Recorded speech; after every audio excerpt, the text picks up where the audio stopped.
If they're taking advantage of either people who are embarrassed or they feel uncomfortable confronting somebody on a price because that's just not their nature. A local locksmith company tells us that it is asking the Minnesota Attorney General to investigate the business practices of one of its competitors. The company in question recently set up shop in Edina. They're being accused of engaging in deceptive business practices by overcharging customers. 5 Eyewitness News reporter Mark Saxenmeyer talked with the whistleblower who tipped off the AG to this alleged scam. You felt like you were ripping them off. Exactly. He doesn't want us to use his name.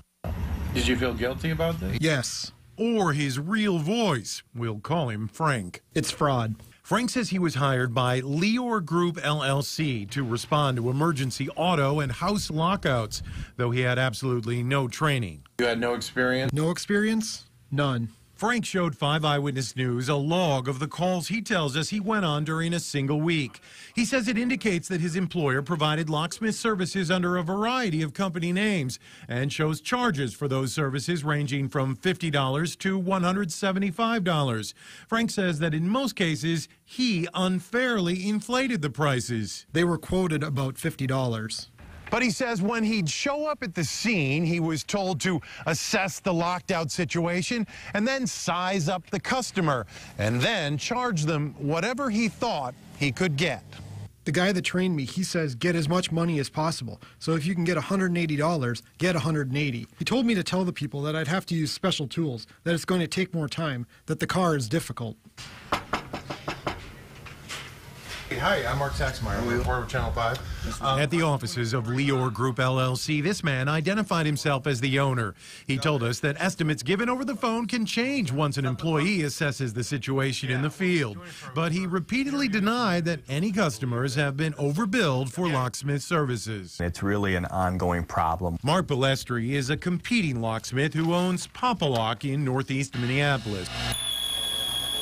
If you want to charge $200 for a car lockout, so be it. Just let the customer know up front. Let the customer be the intelligent decision maker on that. That's unfair, that's unethical. Both Balestri and Frank have shared their concerns with the Attorney General.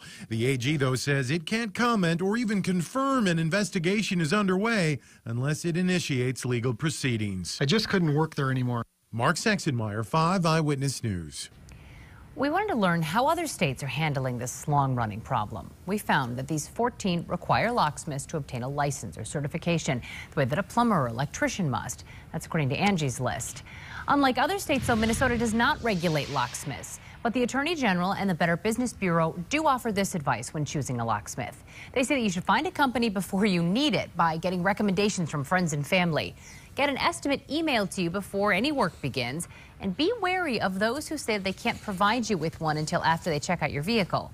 And locksmiths are required to carry a copy of their license, so ask for that, plus an ID and business card when they arrive. We have more tips for you online at KSTP.com. Although if you are taken by a disreputable locksmith, we have learned that you're likely have a tough time recovering any of your money. The Better Business Bureau of Minnesota and North Dakota says just about 25% of complaints filed against locksmiths in the last 3 years have been resolved. Overall, 90% of complaints are resolved. On KSTP